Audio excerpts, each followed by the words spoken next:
बिस्मिल्लाहिर्रहमानिर्रहीम। अस्सलाम वालेकुम नाजरीन, आप यूट्यूब चैनल देख रहे हैं, मैं इमरान खान हूँ।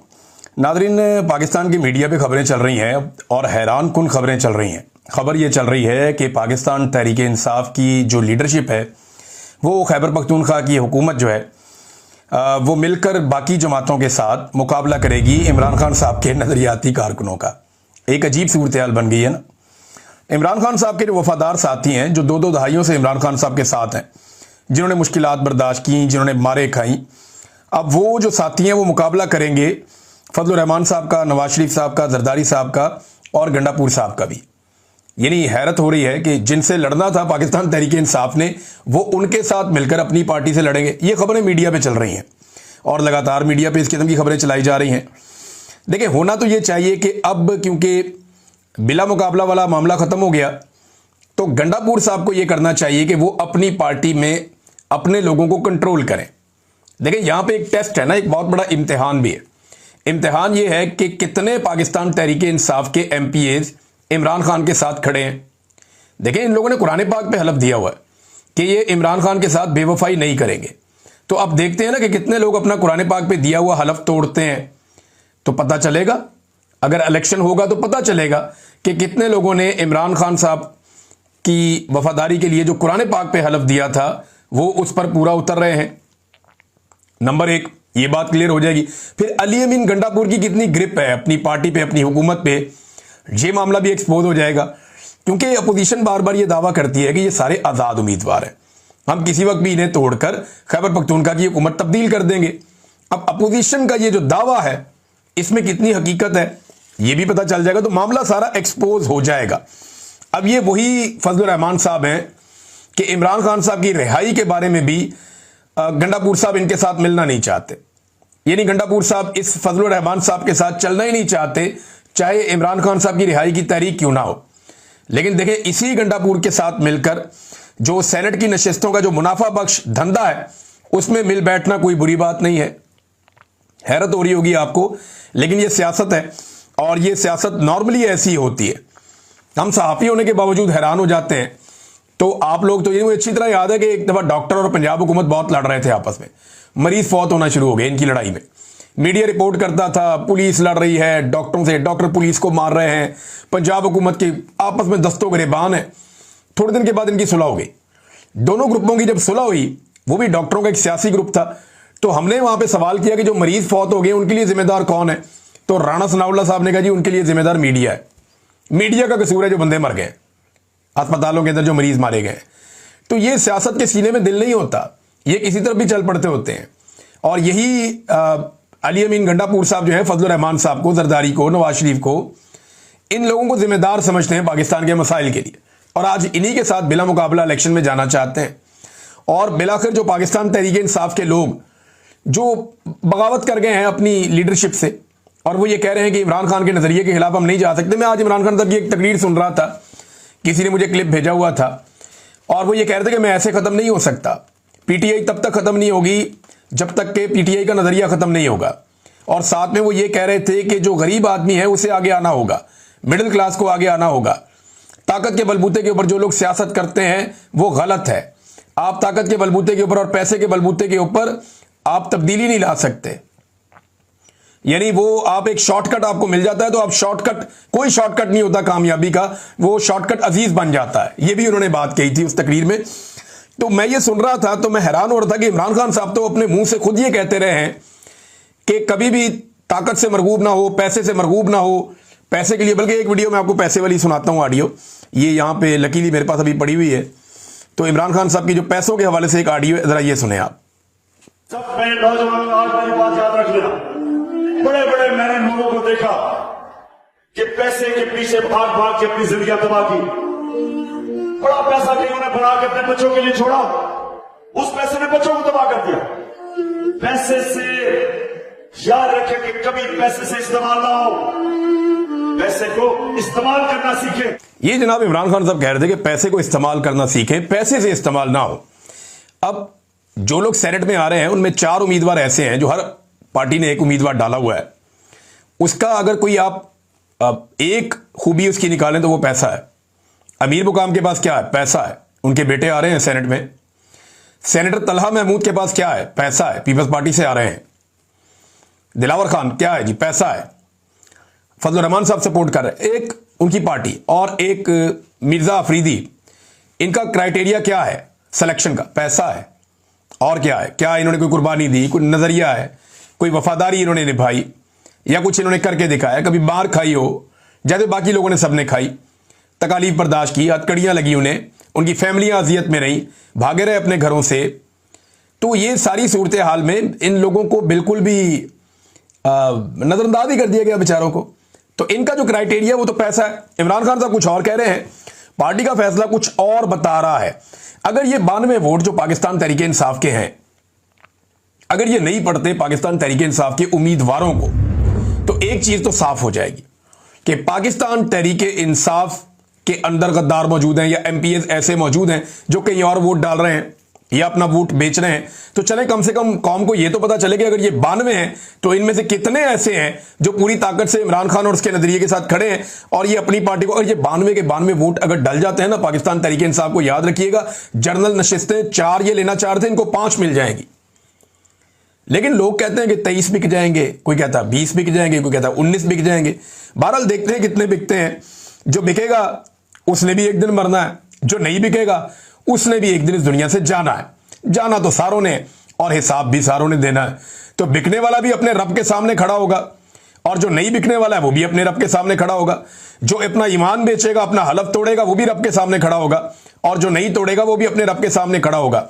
वो क्या हालत हो रही थी उसकी एहराम के अंदर, जो तफ्तीशी ऑफिसर है वो जो गया हुआ है, एक गवाह जो वहां पे हलफ नहीं ले रहा था कि मुझ पे अल्लाह का कहर नाजिल हो अगर मैं झूठ बोलूं, तो वो ये बात कहने के लिए तैयार नहीं था। एहराम में वहां पे मौजूद था, वो हरम में या मक्का में, तो वो ये बात नहीं कह पा रहा था, खौफजदा था, डरा हुआ था।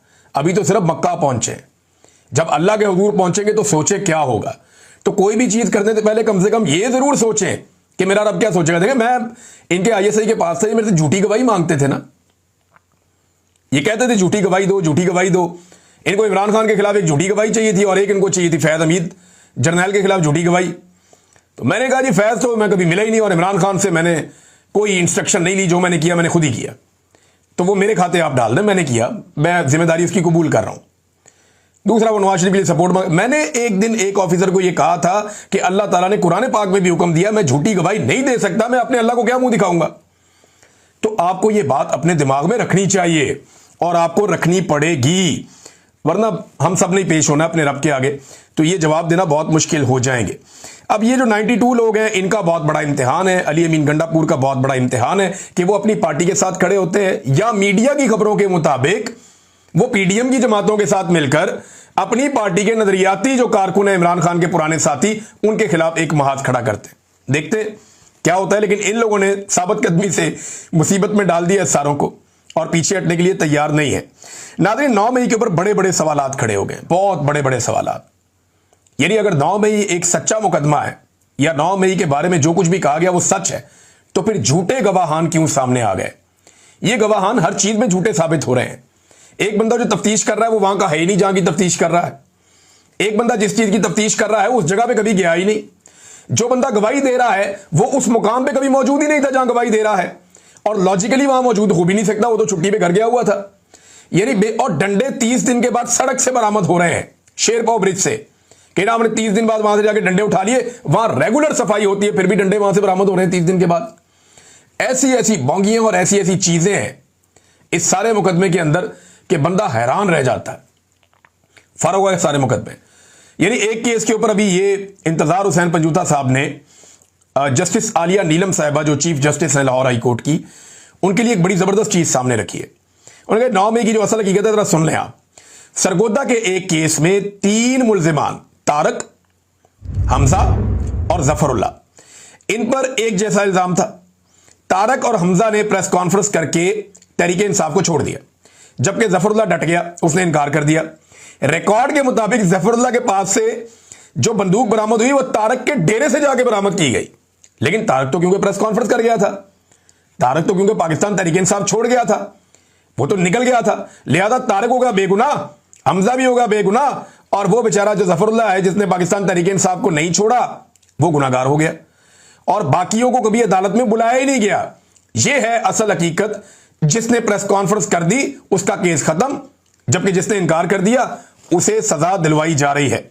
यह है जनाब सूरत हाल। अच्छा, जिस तरह का ये 9 मई के मुकदमे उलट गए हैं ना, आप फर्ज करें एक जुमला या कोई एक ऐसा फैक्ट मिल जाता नवाज शरीफ को, जब नवाज शरीफ पे मुकदमे चल रहे थे, या मरियम नवाज को एक छोटा सा फैक्ट मिल जाता, या जरदारी को एक छोटा सा फैक्ट मिल जाता, उसके अपने केस के दौरान जो एक मजबूत फैक्ट बन जाता या उसको उसका फायदा हो रहा होता, तो पाकिस्तान में इनकी जमातों ने जमीन आसमान एक कर देना था, जमीन आसमान के कलाबे मिला देने थे। इनसे सवाल कोई होना था, इन्होंने जवाब ये देना था।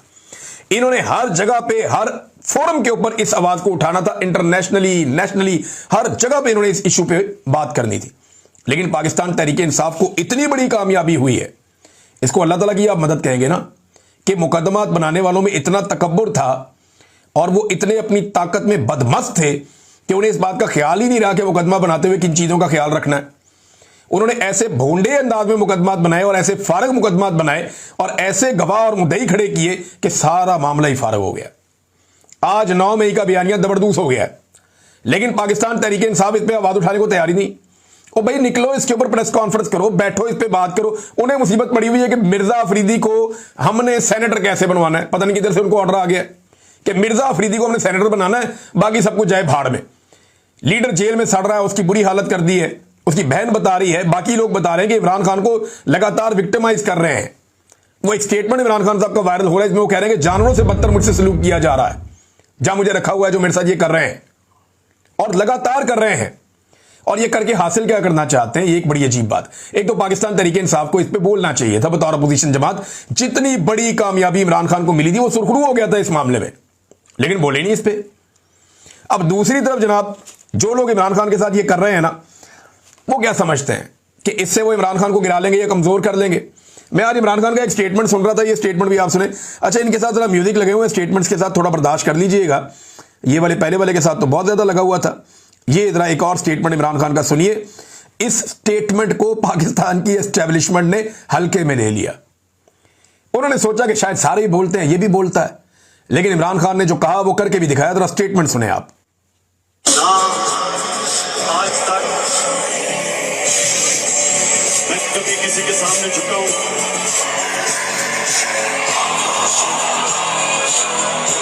दुआ अल्लाह के, और इंशाल्लाह कभी अपनी कौम को किसी के सामने नहीं झुकने दूंगा, इंशाल्लाह। ये जनाब एक और स्टेटमेंट है। अब वो इमरान खान कहता है जी मैं नहीं झुकता, और ये बार बार कहा जब तक मेरे में खून बाकी है या आखिरी कतरा भी है मैं इनसे लड़ूंगा, मैं हार नहीं मानूंगा, मैं इनसे नहीं झुकूंगा, मैं इनसे माफी नहीं मांगूंगा। जेल से रोजाना ये स्टेटमेंट देता है।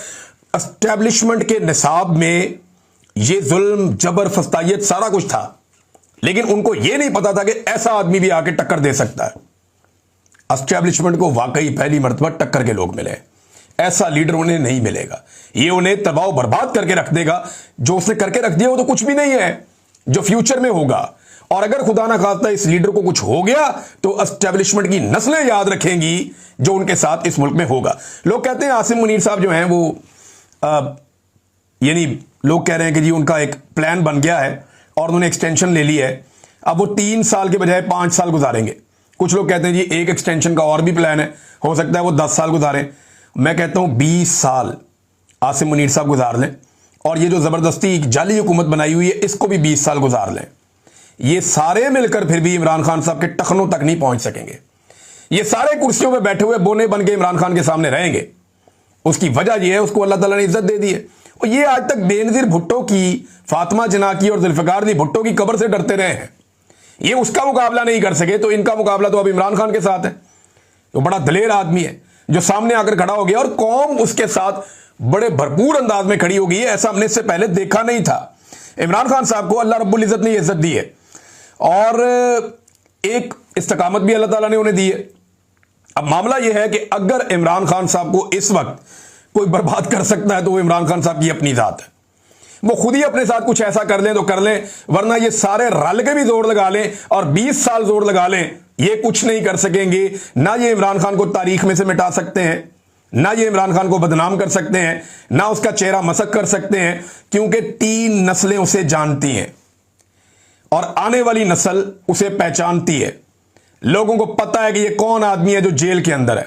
आप किसी प्राइमरी स्कूल में चले जाए ना, छोटे छोटे बच्चे होते हैं नर्सरी के, प्रेप के, 1 2 3 के, वहां ऊंची आवाज में आप पूछे ना कौन बचाएगा पाकिस्तान, वो आपको वहीं खड़े खड़े बता देंगे कौन बचाएगा पाकिस्तान।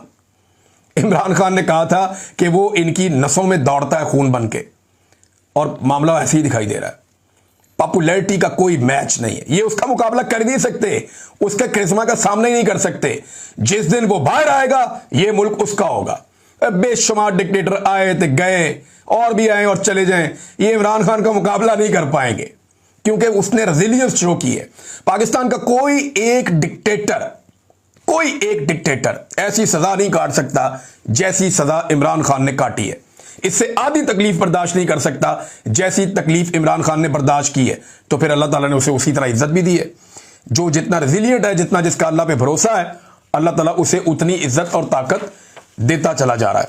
नाज़रीन, यास्मीन राशिद साहिबा के साथ बहुत सख्त ज्यादती हो रही है, बहुत सख्त और लगातार हो रही है। उन्हें अस्पताल में दाखिल किया गया था और अस्पताल के अंदर इसलिए दाखिल करवाया गया, उनका सांस रुक रहा था, उन्हें प्रॉब्लम हो रही थी, वॉमिटिंग भी हो रही थी, मल्टीपल इश्यूज थे उनके, और वो कैंसर सर्वाइवर हैं, बहुत तकलीफ में है। कई दफ़ा रात के वक्त उनका सांस रुक जाता है। उन्होंने ये भी शिकवा किया कि हमारी बिजली बंद कर दी जाती है, उससे बड़ी दिक्कत होती है, लेकिन किसी ने तवज्जो नहीं दी। उन्हें अस्पताल दाखिल करना पड़ा इमरजेंसी में, लेकिन फिर उन्हें ज़बरदस्ती डिस्चार्ज भी करवा दिया गया अस्पताल से। ये हबस वाले महीने हैं और एक खातून को बड़ी सख्त अजियत और तकलीफ दी जा रही है जिनकी उम्र 70 साल से जायद है। हम बार बार खबरदार कर रहे हैं, पाकिस्तानी बार बार खबरदार कर रहे हैं, पूरा सोशल मीडिया बार बार कह रहा है कि इन लोगों के ऊपर जबर और जुल्म हो रहा है। जो उमर चीमा के साथ हो रहा है, शाह महमूद कुरैशी के साथ हो रहा है, इमरान खान और उनकी एहलिया के साथ हो रहा है। महमूद रशीद साहब को मैंने खुद देखा, वो चल नहीं पा रहे थे, वो बीमार थे, लेकिन वो ये कहते हैं मुझे अपने आप को मजबूत साबित करना है। एजाज चौधरी साहब, उनका जो है वो बाकायदा ऑपरेशन हुआ, किन हालात से वो गुजर रहे हैं वो भी सारी दुनिया जानती है। तो इन लोगों को जितनी तकलीफ दी गई है, जितनी अजियत दी गई है, इसके बावजूद ये लोग डट कर खड़े हैं। और यास्मीन राशिद साहिबा के साथ जो सलूक किया जा रहा है ना, ये गले ना पड़ जाए कहीं इन लोगों के। और जब मैं ये बात करता हूं ना, तो ये लोग समझते हैं कि शायद ऐसा कुछ नहीं होगा। ये तजर्बा आपको करना ही नहीं चाहिए। आपको अंदाजा नहीं है उन्हें कितना प्यार करते हैं लोग। लाहौर में, पंजाब में बहुत प्यार करते हैं, इवन पाकिस्तान में लोग उनसे प्यार करते हैं। लोग उसको एक अलग दर्जा देते हैं यास्मीन राशिद साहिबा को। लेकिन आपने ये तजर्बा करना है, आप ये कर रहे हैं, और नफरत हर गुजरते दिन के साथ बढ़ती जा रही है। चाहे वो बलूचिस्तान हो, वहां पे आप लोगों को दीवार से लगा रहे हैं, चाहे वो कबायली इलाके हो, वहां पे लोगों को दीवार से लगा रहे हैं, चाहे खैबर पख्तूनख्वा हो, वहां पे लोगों को दीवार से लगा रहे हैं। पंजाब के अंदर तो हद कर दी है जुल्म और बर्बरियत की, लोगों को दीवार से लगाया हुआ है। इस्लामाबाद को एक जेल की तरह बना दिया है। पूरे मुल्क के अंदर आपने इलाका कौन सा छोड़ा है जहां पे इंसान अपनी मर्जी से, आजादी से सांस ले रहे हो? कोई खुलकर बात ही नहीं कर सकता। जो बंदा बात करता है उसको उठा के अगवा कर लेते हैं, गायब कर देते हैं। और शौक किस तरह के पूरे किए जा रहे हैं, ये एक और शौक पूरा हुआ। ये देखिए जरा आप, ये देखिए आप, ये जनाब पीपल्स पार्टी रहनुमा कह रहे हैं, और उनके मुताबिक कमरुज़्ज़मान कायरा ने कई साल कबल स्पेशल एजुकेशन सेंटर लाला मूसा बनवाया था।